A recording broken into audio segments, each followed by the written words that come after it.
Hello and welcome to a virtual episode of Graham Hughes' Pubcast. Today I'm joined in the pub, because I'm definitely in a pub and not using a virtual background. This is real. I'm joined by Ben Chambers and Cosi Doerfel Hill. How you doing? How you doing? Hello, how are you? Oh, I'm all right. Well, we tried to do one of these last month and it didn't quite work, so we finally got around to actually doing a podcast. Anything to talk about? Anything happened since I last saw you, Ben? No, not a lot. It was a while ago. Yeah, I came up to see you in Durham. It feels like an eon ago now, but I think it was only actually February. Yeah. Yeah. Isn't it funny though? Doesn't that when you went up to Durham in February, doesn't that feel like a different life? It feels a very long time ago, a completely different life. We've got used to it now. We've got a routine with, every Thursday night it's clap the carers, everybody goes out. And with my parents for this last one, and everybody on the street in the village came out. You could hear pots and pans and horns and hooters and wazoos and all sorts of things going off. A real community spirit and people waving down the road to each other who've never even bothered to communicate before. So that's the only routine, because I wake up every morning thinking, right, check my phone, what day is it? Well, that's something that I do each day, because when I was living out in Panama, it was hard to keep track of what day it was. And I used to do a radio show in the morning on the VHF radio. And so what I do now is every morning on Facebook, I do a post that says what day it is. And I've had people write to me going, thank you. So that's why you do that, is so you know what bloody day it is today, and a bit of a public service to remind everybody as well. Yeah, a bit of a public service there. But how... We can come on to some of the positives that have come of all this mess, but just for the sake of we're recording this, obviously, and people might watch it in years to come. Yeah, let's be clear and set the scene. What has happened? So, well, we call it the Covid-19 crisis or coronavirus crisis. Basically, there's a virus. It's a little bit more infectious than other viruses. It's not terrible. It's not the zombie apocalypse quite. It's got a slightly higher mortality rate than the normal flu, but people are ill with it longer. It takes longer to incubate, so more people are infected. As a result, I thought it was health services are overstretched and crumbling around the edges. And of course, the NHS has been underfunded for a decade, so the NHS is potentially on its knees. So the decision has been taken to everybody stay at home, work from home if you can. If you can't, things get really interesting, because you're either out of a job and have no money, or if you're self-employed, you have to wait for 3 months before you can get anything from the government. The government has found lots of magic money trees, hasn't it? And they're getting vigorously shaken, and suddenly the NHS has everything it needs, except for personal protective equipment for its staff. And basically, for a month now, we've been at home. It's in terms of what's happening outside our homes. I think one of the things at the moment that I'm particularly bothered about today and yesterday is the momentum that's building up around the lack of scrutiny from journalists and MPs when it comes to the government's response to this crisis. Dominic Raab has said that there will be, under no circumstances, a public inquiry. Now, there's several petitions out there. There's nearly 50,000 people signed the March for Change petition, simply asking for a public inquiry. My principal reason for having a public inquiry, which I accept could take 10, 20, 30 years and achieve nothing like the Hillsborough one, so it could, in effect, be a waste of time. But the very thought that we may not even have one, when other countries, I believe it's Norway or Denmark, will do, is abominable, based purely on this. There are over 200 countries in the world. In fact, Graham will know how many countries in the world there are. How many countries are there, Graham? There's 193 members of the United Nations. Right, 193 Yeah, but countries actually 210 have been affected by COVID-19. Okay, 200, let's say about 200. Of those 200, only 5 countries have an official, let's remember this, official death toll higher than 20,000. Now, we know that the ONS is suggesting that ours is estimated to be between 40 and 45,000 at the moment. But let's just take the baseline of 20,000. Only 5 countries, the USA, the UK, Italy, Spain, and France, have that death toll. The highest underneath that, 6th place, is Belgium, just under 7,000. And yet, because although we're in that top 5, Dominic Raab says no public inquiry necessary. Now, I just can't get my head around not only how the government is saying we were well prepared, we've responded and done everything at the right time, that awful phrase, which is a complete lie, we've been following the science at every point. Well, if they're following the science, let's get it published. Well, let's have a look at what those minutes from all those SAGE meetings suggest. Who was there? Who was at those meetings? Who was at them? Cummings and Warner. Were they contributing? Cummings, who is he's the Prime Minister's chief advisor. He was the mastermind behind the Boris Johnson, Michael Gove Leave campaign, and he is an enthusiastic eugenicist. He's quite into his eugenics. So we need to know who was there, what influence they had, what they took away. We need to see the minutes from all those meetings. And I think until that's, but even David Davis, I was retweeting David Davis today, who was saying we need all that. First time I've ever retweeted the guy. What's happened to him and Piers Morgan is beyond me. I've no idea. But they suddenly seem to be on the right page. It's amazing. Incredible, isn't it? I always thought that there was a sensible person somewhere in there. Because you're quite right, Cosi. I used to watch his interviews where he did life stories, and he was doing that, and all of a sudden, here he is. It's a big chunk of Piers Morgan's fault that we're in this problem in the first place. Because irony, right? Pushing for Trump. He was the one, and his media mates, all pushing for Johnson. Yeah, I quite agree with you on that. I mean, and it's more than a stop clock, though, here. He's retweeted today that he's proud he's been unfollowed by Trump.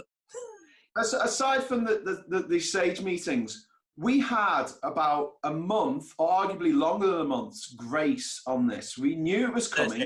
We knew how deadly it was. We knew how difficult it would be to treat, especially with vulnerable patients and the elderly. We knew we had no vaccine. We knew it was coming our way. And we did nothing. Yeah. We had Boris Johnson at the beginning of March bragging twice, once on his podium and once on Philip Schofield, saying how good it is to shake people's hands and how he shakes people's hands, and that's a good thing. And you should all be very proud of him for shaking people's hands. And then it was the 18th, was it, of March, before the actual lockdown came into effect, and we had this 23rd press conference in which you had Boris Johnson saying it is every British person's inalienable right to go to the pub, but don't go to the pub, please. Yeah. Not taking it seriously at all.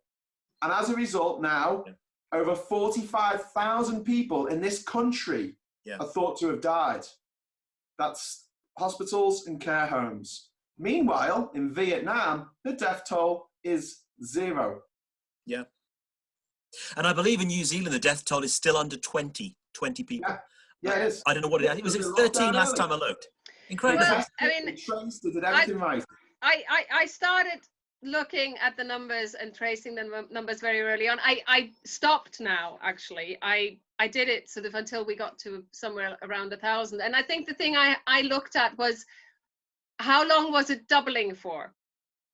So while the death toll is still doubling every single day, while you have that huge exponential growth going on, that's the really worrying time. And we knew we had to have a lockdown in order to slow that down, or at least that was the feeling, and that was the science that was advising. And actually, there was an effective lockdown, like you say, Graham, from about the 18th onwards, but that is not when Boris Johnson declared a lockdown. That is not when pubs shut. That didn't come until 5 days later. Yeah, so, and it meant that thousands of people didn't take it seriously. And that particular weekend, they went to the pub. Last week before Covid-19. And a bunch of those people who went out to the pub that weekend are now dead because they got Covid-19. And it's deadly. Just going back to some of the dates in the timeline that you put together there, Graham. I want to be a little bit cheeky here because, and please don't get me wrong, I agree that with the lockdown, I agree with social distancing, I agree with slowing down the spread of the virus, I agree with the need for testing so that we can trace and isolate the virus. But one thing that I've not seen in the public discourse, and it's starting to irk me, is nobody's talking about immune systems. Nobody's talking about why are some people more vulnerable than others. We know that some people are immunocompromised. and we are shielding those, and absolutely rightly so. But is there something that the rest of us can do? I mean, the most I've come across was, well, if you're a smoker, now is a really good time to give it up. Yeah, there is more than that we can do. I just shared an article from America, I think it might have been in Forbes, and it was about how young patients were dying of strokes in their 30s and 40s, and they were tested positive with COVID-19, and they think that maybe the immune response, which includes the fever, the temperature, and all that kind of stuff, that's your immune response. It might be triggering a blockage in the bloodstream in certain people who have never had... You broke up on me there, but if you said triggering strokes... Yeah, they've never had a history of any medical problems at all. And there's only a small number that this has happened with, but it's enough to be concerned about. And a lot of people have had this attitude. I know one of my mates on Facebook was like, oh, well, you know, I'm young, I'm healthy, I want to get it so I can get it out the way. You just don't know, and that's playing more. No, you do not know, and this is a very interesting thing about this virus. I mean, I had a conversation with a friend of mine who works for Public Health England a long time ago, long before the advent of this virus. In fact, last year, around about October, because we were discussing the seasonal flu vaccine and whether it should be given to perfectly healthy children without any underlying health conditions or not, you know. And I said, well, I think it's a little bit frivolous to give it to children who are completely healthy and have really good immune systems. You know, for them, we know that naturally acquired immunity based on having received. Well, hang on. For them.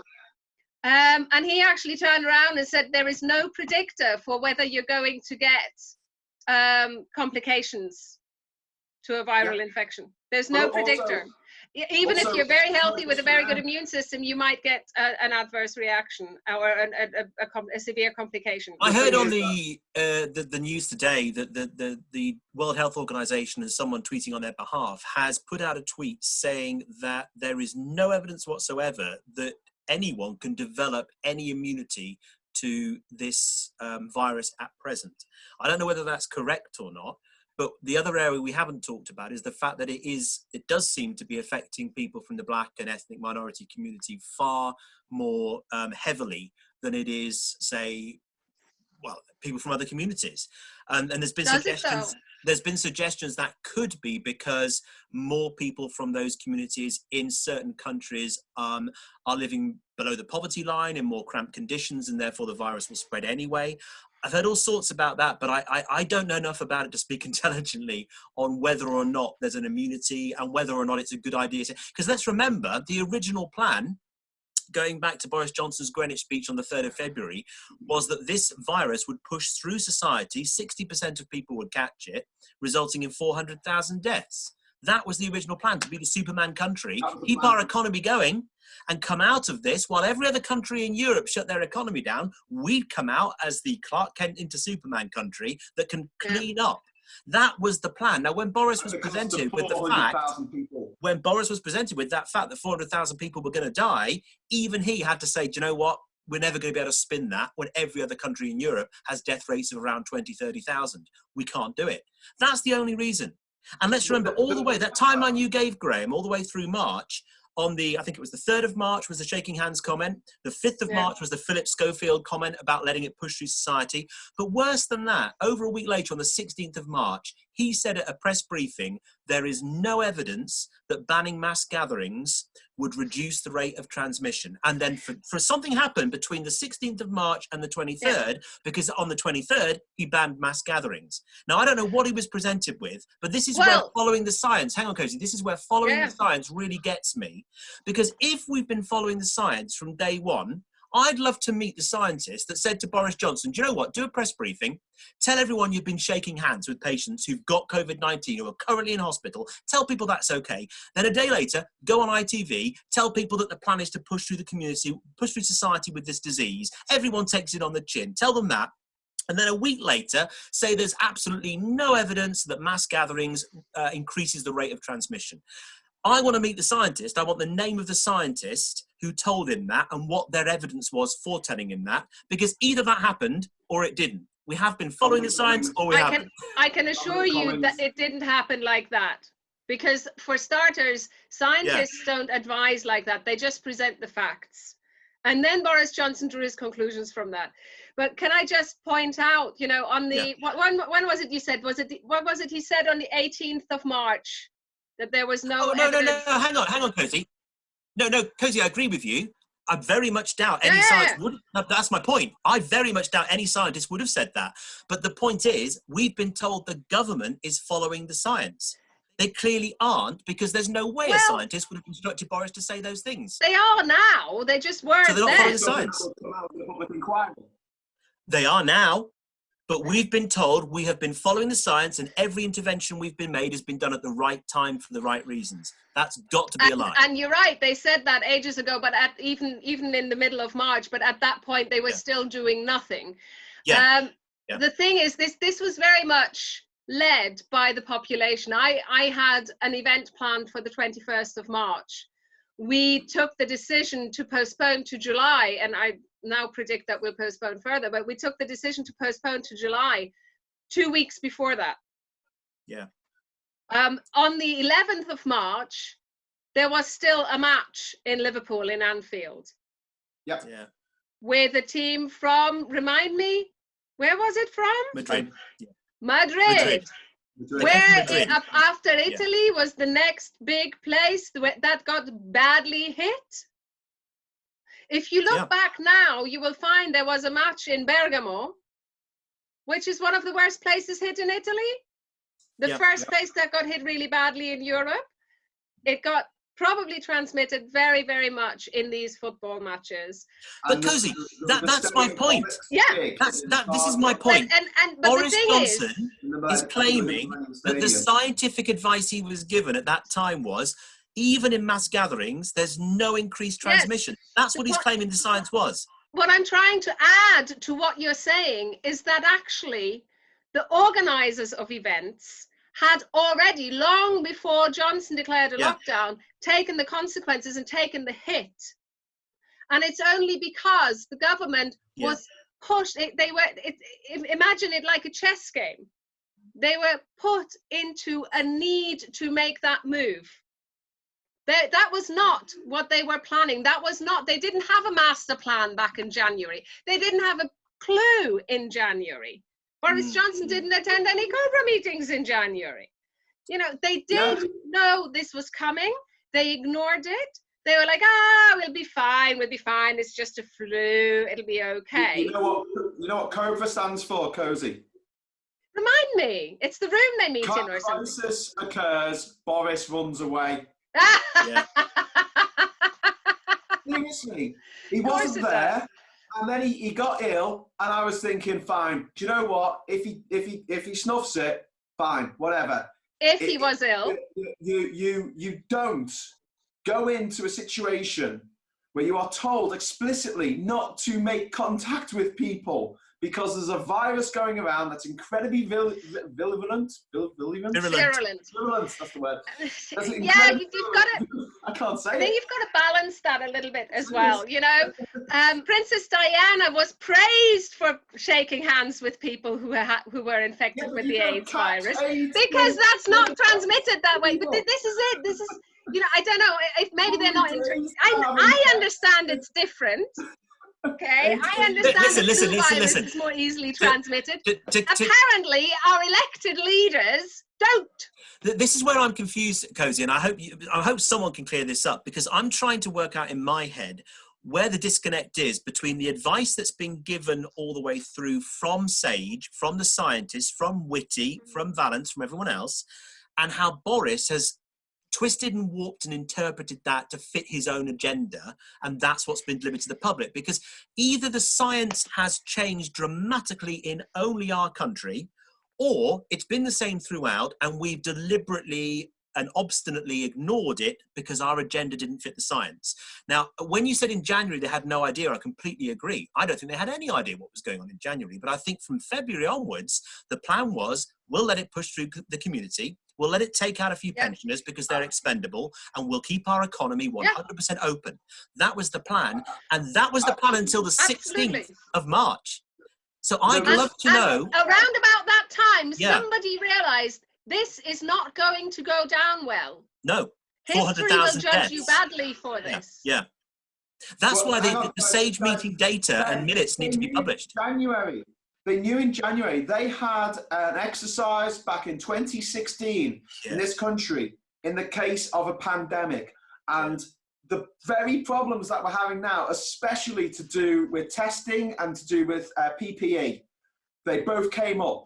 Yeah. And the government pushed it aside because it was too busy prepping for Brexit. It was putting billions aside prepping for Brexit. And so they just let it all shift. And so we got this position that we're in. And on top of that, they could have been part of the EU scheme for don't even. No, we need to go there because quite frankly, Simon MacDonald appearing before the committee, the select committee, and challenged about why we weren't in that scheme, very convincingly admitting that it was a political decision, ideological reasons, within 2 hours sends a letter that basically says, I'm ever so sorry, everything I just told you guys was absolute bollocks. Yeah. I got it all wrong. Actually, it was that email thing after all. Who knew? I mean, it's so unbelievable. It's so incredible that it just beggars belief he would dare to submit that letter. And one of the things that the Brexiteers are saying now is, but the EU procurement scheme hasn't worked out perfectly well. It's better than nothing. It's better than on some supplies to come from Turkey, but coming days late and actually only being ordered after you've announced it, and then off the consignment. Graham, hold on a minute. The supplies that are supposed to be coming from Turkey, that's for PPE. Yeah. And yet, those supplies that are coming in from Turkey, the same products are actually things that are manufactured in the UK, and the UK manufacturers had stocks, offered them to the government, and the government, I don't know, just didn't pay attention or weren't interested, or I don't know. I mean, sometimes I don't know whether the information I'm getting is right. No, it is right, Cosi. And linked to that, what's staggering are the excuses they're coming up with for not taking up those British offers. Number one, the big one appears to be, when a British company offers us their stock, their PPE, it's a very long process of ensuring that it meets the standards it needs to.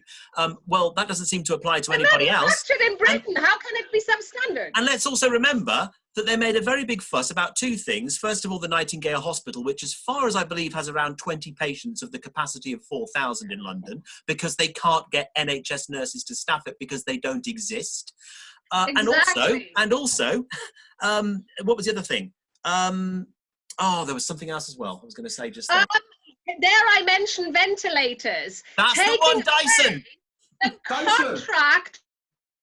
Dyson's contract from 2 UK companies that already manufacture ventilators, and giving that contract to your buddies at JCB and Dyson. Which has come to nothing. Sorry, a ventilator is not a Hoover and it's not a hydraulic digger either. Even I know the difference. Yeah, and Cosi, that contract, really? The Dyson contract has come to nothing. There will be no ventilators from Dyson. Of course not. Of course not. It's just a nice way of funneling your Tory donor some tax money. Yeah. But you know what the most disturbing thing of this all is?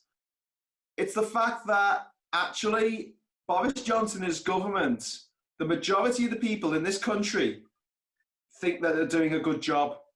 And I'd love to see what would make people think they were doing a bad job. Like, I don't know, 45,000 dead people. And yes, people do die of various things throughout the year. But even taking that into account, you're talking about an excess of 20,000 dead people who wouldn't be dead had the government shut things down when they should have done contact tracing, testing, had the right PPE equipment, because what is it now? Over 100 NHS professionals have died of COVID-19 now because they've lacked the proper protective equipment.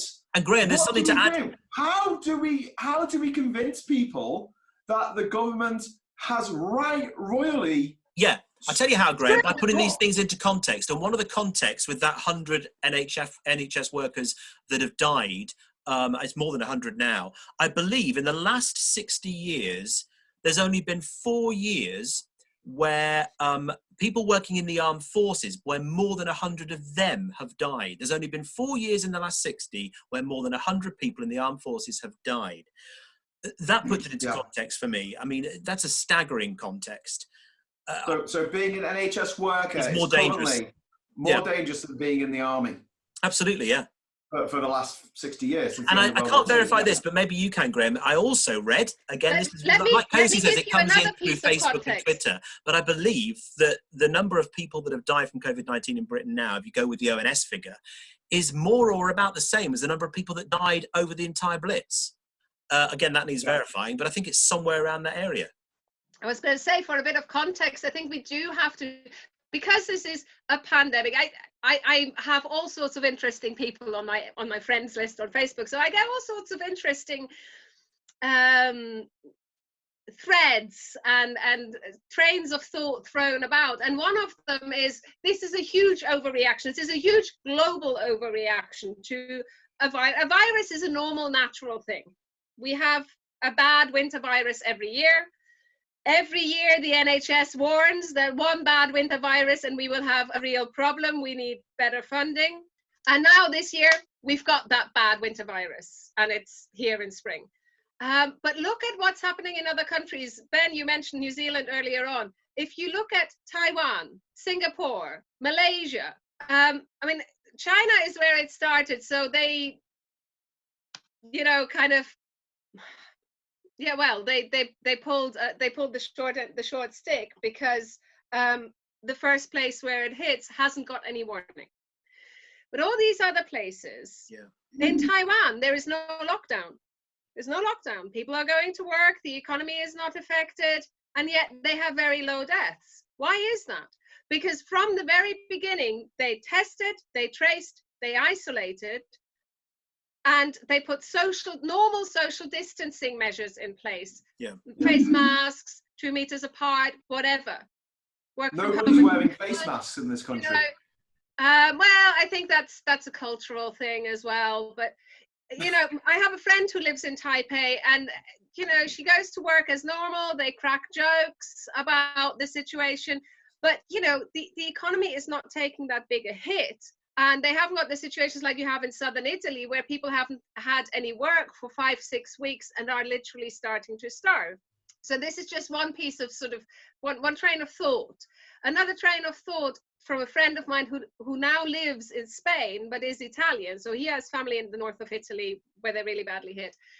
And he thinks also this is a monumental overreaction. And, you know, completely unnecessary. And he quotes a lot of German science and a lot of German scientists who sort of say, oh, this is all completely unnecessary, the measures are unnecessary.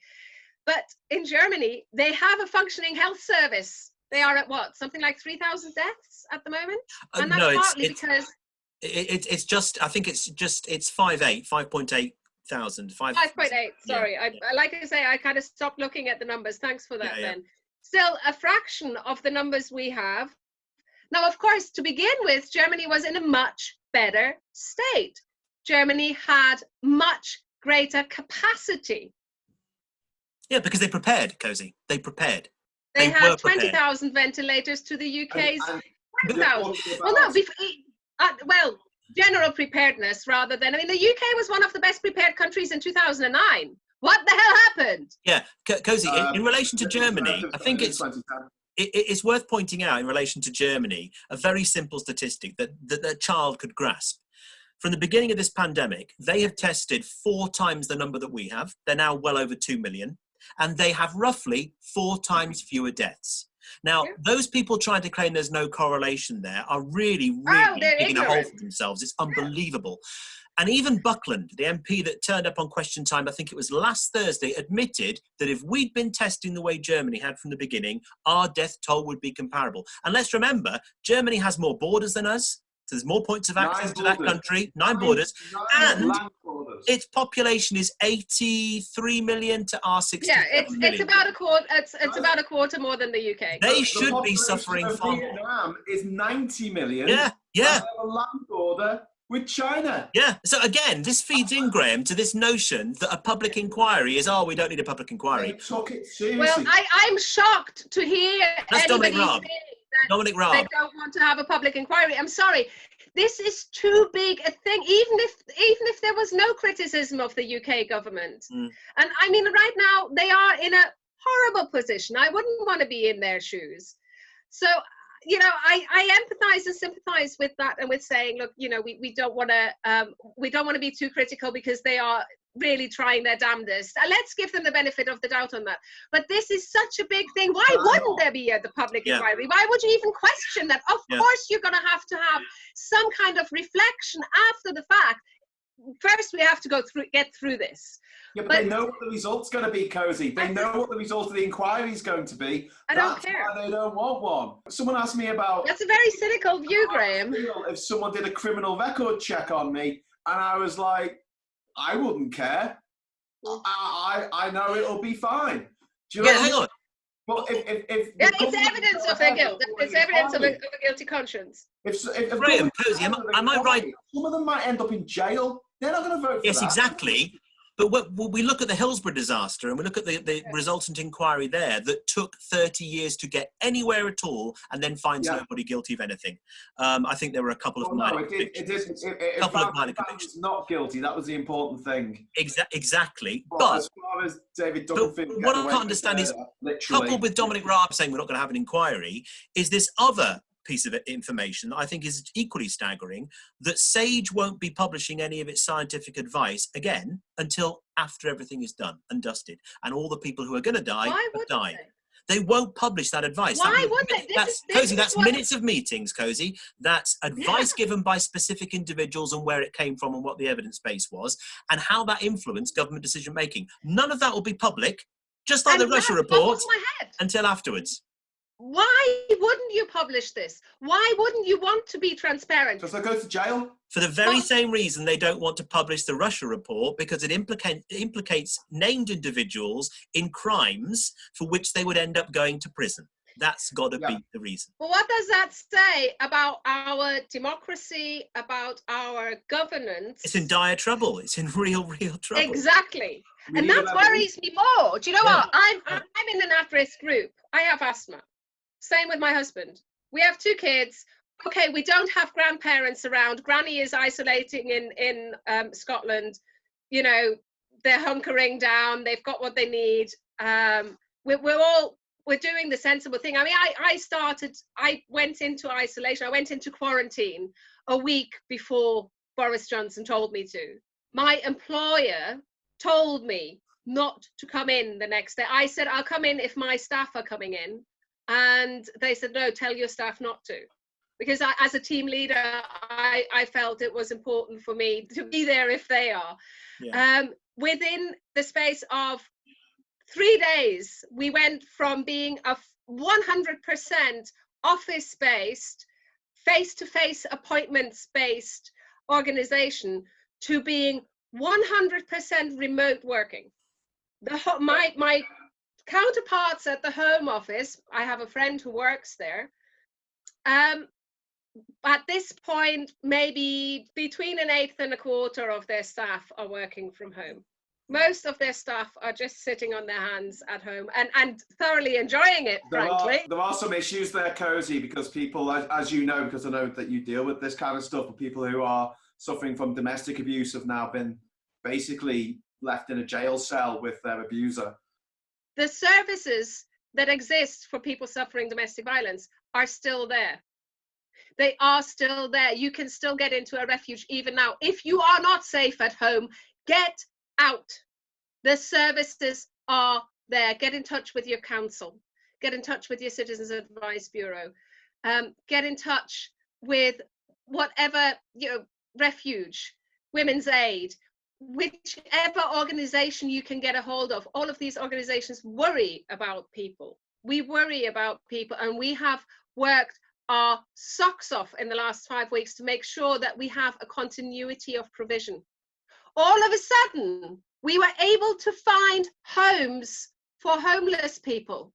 They are in swanky apartments in the city centre, paid for 3 months. So organizations like the Whitechapel Centre have 3 months to get their claims for universal credit sorted out, to get them in permanent accommodation, which exists. The housing exists. They just need to get them in there, and they get them into a stable enough situation. Cosi, what you're hitting upon here is very important, actually, because when you talked earlier, right at the beginning, about silver linings and positives, I think, and this links into climate change. Yes. One of the things we're discovering from this lockdown is what we as a society are truly capable of doing with a little bit of effort. And whereas before we've had aspirational targets of, well, let's reduce the number of homeless people to this level and let's put them into accommodation, let's get them back. We've had all those aspirational targets, just as we've had with reducing the levels of CO2 emissions into the atmosphere. We've had the aspirational targets of by 2035, by 2050, we'll do this, that, and the other. What we're going to have when this pandemic is over is quantifiable, reliable, concrete evidence and data that says this is what we did in 6 months. And this is the effort it took. So when we want to set ourselves targets for the next 10, 15, 20 years, we're not going to have to say, do you know what, wouldn't it be nice if we could do this? Wouldn't it be nice if we could cut the number of diesel and petrol cars on the road to this level by this date? We're going to be able to say, this is what we can do. This is how we know we can do it. And that relates to the homeless, that relates to climate change, and a whole host of other areas as well. And actually also, something I just wanted to say very briefly was that you've now 3 times, I think, Cosi, pointed something out that's tremendously important. We have been proactive in this. Businesses, the football associations, cinemas, businesses, they've been the proactive ones saying, do you know what, we ought to close down. We ought to do more than the government's telling us to do. The government have been wholly reactive to that, saying, do you know what, public mood seems to be that this is a good idea, we better now say you have to. And I saw clips on Sky TV, just one thing, I saw clips on Sky TV of intelligent people in pubs saying, do you know what, yes, I've come to the pub, yes, I know we've been told to stay at home, but if it was really serious, the pubs would be made to close. And I can totally sympathise with that point.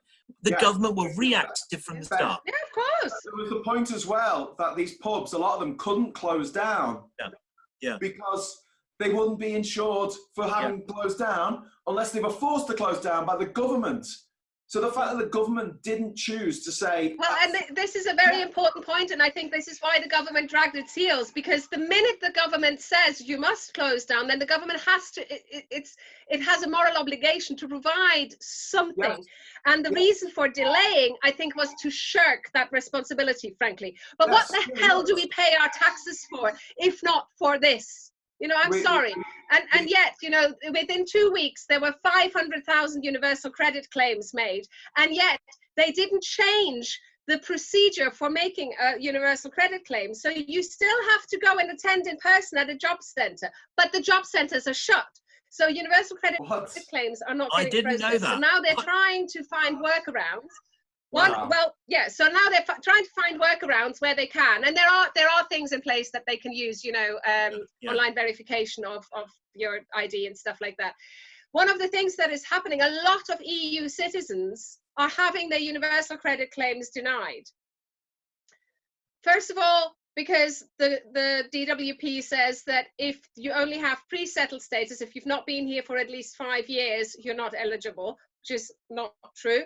It's about workers' rights. How they interpret preserving your workers' rights is a mystery to me.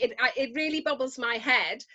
One of the problems we have is things like, you know, in terms of interpreting workers' rights, it's you know, when you're pregnant and you go on maternity leave, somebody had to go to court in 2014 against the DWP because the DWP reasoned that a woman who goes on maternity leave is not preserving her workers' rights. What? Because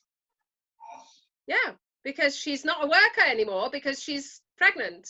So she can't be a worker anymore. But if you're ill, you're preserving your workers' rights. Oh my God. That is awful. There was a court case in 2014 that the lady was called Saint Prix, presumably a French name, I guess. And yeah, she went on maternity leave and on income support while she was on maternity leave. And DWP turned around and said, no, you can't get income support because you're on maternity leave and you haven't preserved your workers' rights. Yeah.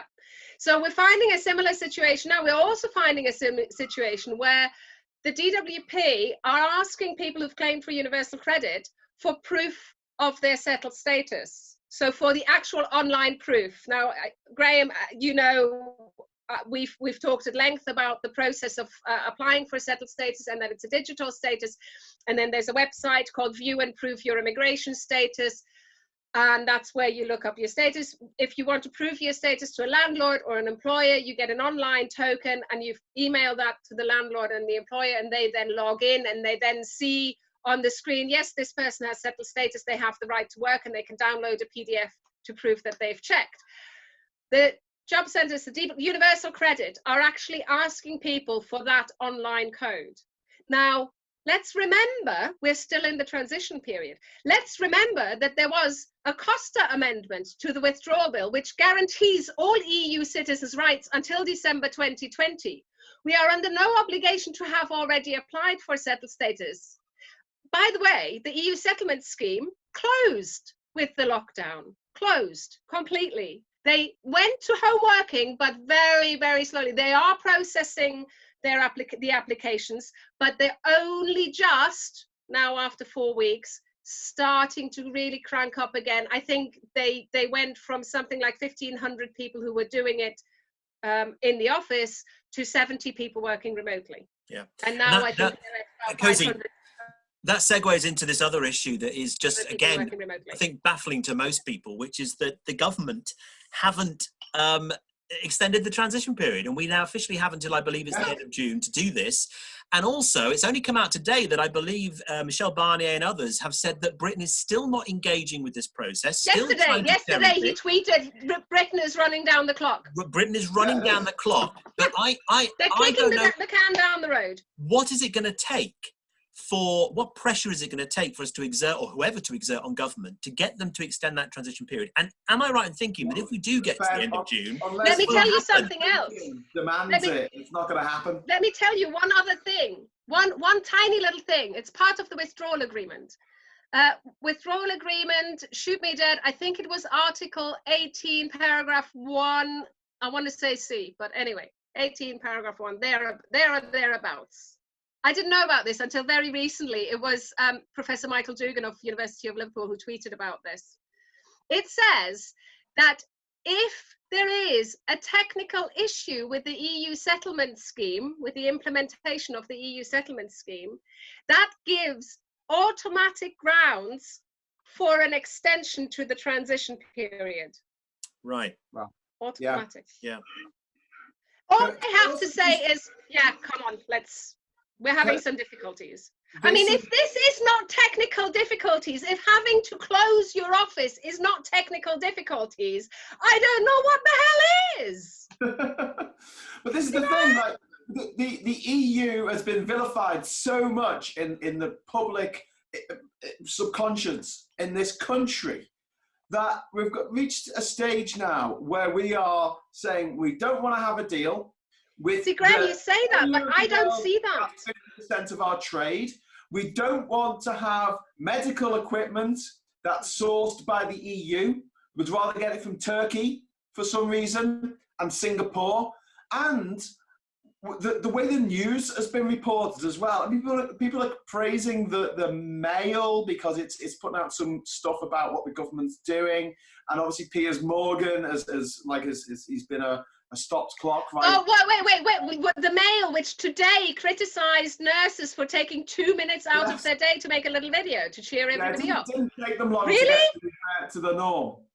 And the thing is, what's not been reported, and I don't think any of the newspapers, even The Guardian and The Independent, seem to have missed this, is that the EU was instrumental in getting thousands of British citizens back to Britain. Yes.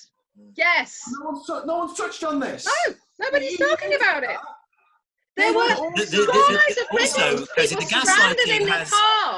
gaslighting has begun in terms of government sources, people who write for the Telegraph and other right-wing papers, now gaslighting us in terms of the fact that the public confidence in the media has never been lower. you know, which is a bizarre way to go about deflecting responsibility from what they are and are not doing. Well, I wonder why. And you look at this, the reframing of the goalposts as well. This is something else that has really been quite staggering. We have the capacity to do 100,000 tests, but you have to travel a very long way to get to do them. So it's all very well saying, well, you know, we've got the capacity to do 100,000 tests, but you've got to travel to a test centre to do them. Now, I think Ireland have got... where are the test centres? Pro rata, I don't know, but in Ireland, I believe they've got around 40, 45 test centres for a smaller country by geographical area. We have around 27, 25, 27, which means per head of population, we've got significantly reduced testing capacity unless you're prepared to travel to one of these centres. Now, also coupled to that, Cosi, you try and get online to get one of these tests as a key worker, it crashes. And then the government will say the demand isn't there. So the government will say, first of all, we've got the capacity to deliver tests, but the demand isn't there. We never said that we'd be doing 100,000 tests a day. Yes, you did. That is exactly what Matt Hancock promised. By the end of April, which by my calendar is 5 days' time, we will be doing 100,000 tests a day. Not have the capacity to. Now, someone tweeted, this is a great little tweet, this. My daughter didn't eat all her broccoli for tea, but it's okay, Mummy, she said, because I had the capacity to do it. Mike Galsworthy tweeted, didn't do all the work I was going to do today, but it doesn't matter because I had the capacity to do it. It's this kind of nonsense term, like we have the capacity for 100,000 tests, which means absolutely nothing. Even if we did, it means nothing. It means nothing unless you're doing them. I don't know how many tests were done yesterday, but I've heard figures like 18,000, 19,000. We're way off. Way off. There's a difference between capacity and what is physically possible. Yes, it might be physically possible to do 100,000 tests a day, but is it physically possible to then actually evaluate those tests, put them through the labs and so on and so forth? And when you said just then 40 test centres for Ireland, at first I thought you said Northern Ireland. No, that's the whole country. And like you say, there's only 27 for the whole of the UK. Yeah. And that means people have to, what? So people have to travel to them? Or are we doing postal testing? I'm guessing travel during the lockdown when you're not supposed to travel, when it's supposed to be essential travel only. What the hell, you know? A friend of mine who is particularly vulnerable because she hasn't got a spleen.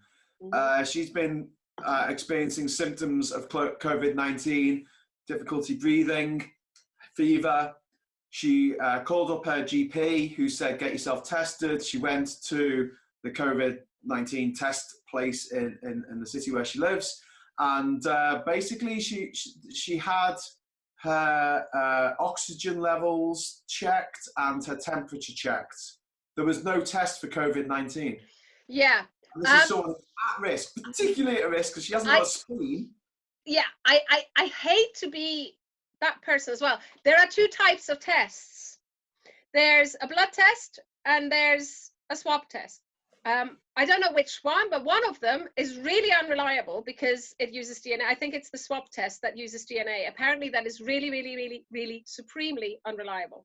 Even when you test people, the only information you get is about that particular moment in time. So although I've just said you need to test, trace and isolate, what you need to do is you need to know where you've been. You need to know it's the tracing and isolating that's the most important part. It would help if we could just test people in the first place to see if they've got COVID-19. Which is why I made the choice, long before the government told me to stay the hell at home. How hard can it be? No, it's not hard, Cosi, and you're being responsible, and the people you're talking about are being responsible. Yes. But Matt Hancock was also asked last week, my experience why is it that there are 15,000 people a day, 50, 60,000 people a week flying into the UK, none of whom are quarantined, tested, asked any questions, who all get onto tubes, buses and trains, go back to wherever it is they live, and those people are coming from hotspots like Madrid, they're coming from New York, they're coming from Italy. Now, I can't get my head around the fact that Matt Hancock's response to that was simply, oh, there's not a lot of evidence that there's any transmission at the airports. The numbers are so reduced anyway, he used the word minuscule. Now, we're talking about thousands of people. 15,000 people a day in our few airports is a lot of people. That's a lot of people. In Vietnam, they have temperature checks. I mean, let's face it, you know, hand washing does work, basic hygiene does work. They can tell you who has got a fever. They can tell you who's got a temperature. if someone in a village is found to have COVID-19, the entire village is put into lockdown. Where's this? In Spain, in Italy. And this is the way that it should be. Now, Cosi, Ben, I don't blame people. I try not to. I know I get irate about the gammon on Question Time, but generally speaking, people, there's a third of people who are very clued in and care about things and get their information. There's a third of people who just seem to be evil and just want the worst for everything and everyone except for themselves. And then there's a third of people who just don't care because they've got other things to be getting on with. That's just any society. And what we need is leadership, because the people like you and me, Cosi, we're going to lock down. We're going to stay at home. We're not going to infect anyone. We are going to abide by all the social distancing measures because we want to help people and we don't want other people to suffer, right? A third of people don't know what's going on most of the time, and a third of people don't, want to do evil things. They can get away with it. You're spot on. We need leadership. Government. Yeah, we need leadership. Down to leadership. This is down to people being told, no, you can't do it this way. You've got to do it another way. The government has said so. Because the fact that the government didn't take this seriously, and Boris Dickhead Johnson did not take this seriously until he got personally ill with it. Yeah. So to sum up, our democracy is in trouble. Well, we've known that for about 4 years. Our media are in trouble because they're not reliable. There's no proper journalism going on. Nobody's holding anybody to account. The environment was in trouble, but it's starting to recover. Yeah, that's a silver lining, Cosi. That is going to be a silver lining. That is a silver lining. Really but you know what? People astound me. People are wonderful. Let's finish with that. People are indeed wonderful. We are still in a situation, even after 100 years, of lions. Look at the NHS staff. Look at the nurses and the doctors who came out of retirement. And God bless Captain Tom Moore. Hey, God bless Captain Tom Moore. Yeah. I mean, how sweet. He shouldn't have to do this. No, he shouldn't have to. Oh my God. The NHS is not a charity. Talk about the heart of a lion. What a great guy. 100 years old in what? A few days. 29 million. No way. 29 million. Amazing. I hope it's 30 on the 30th. Oh, it probably is already. It probably is already. I don't check every 5 minutes. You see, this is bringing out so much good in people. It is. Yeah. Cosi, we I think all work from home. There is so much we can do from home. Yeah, I think this is a whole nother video of the silver linings of this mess. But what I think we're trying to center on this video is basically how much of a monumental cock-up the British government have done. We don't have enough testing. We don't have enough PPE. We were told to lock down too late. Everything that they could do wrong, they did wrong. And we need to make sure that me, you, that everyone watching this holds the government to account and keeps pushing the government to say, hang on, own up, you messed up and people died as a result. This isn't a game. And Boris Johnson, until he got ill with this disease, was treating it like a game. It was just another thing to debate about in the Oxford Debating Union. And this is where, the reality of life, and you talked about nature, Cosi. Cosi, nature wants you dead. That's just a fact of life. Until we have modern medicine, most children died before the age of 5. But I think we need to get away from fighting against nature and start working with nature. Well, exactly. Exactly. Well, to some extent, I don't want to die. But you're right. It's been great talking, guys. It's been really, really good. This is the Mount Everest of cock-ups. It is. But I think we need to talk again about the silver line. Graham's right. That's a separate video. And Cosi, you're right. There are lots of positives, and people are fundamentally good. I know there's a third that aren't, and there's a third that don't care. But the third that do are now dictating the agenda in terms of what the country's response is. And we have got to do, as Graham says, we've got to hold the government to account. Exactly. It's great that Keir Starmer has started to do that in his first question time. That's the first half-decent Prime Minister's questions I've ever seen in the last 5 years. You know, forensic, he didn't let Dominic Raab off the hook at all. He knew what he was doing. We need more of that in government, in Parliament. But, you know, we are that people's parliament at the moment. You know, we've been dictating the agenda for the last few months through this. And like I say, the government's been reactive, not proactive. You know, we've got to fill that void if they won't do it. We are leaderless. Boris, yes, of course he's been ill, but, you know, he's not there now, is he? Where is Boris now? We have no leader at a time of national crisis. In the fridge. Guys, so cheers. Thanks for guys. joining me on the inaugural virtual podcast. Cheers. Take care, guys. Right, now I can take your trousers off. I mean, we're always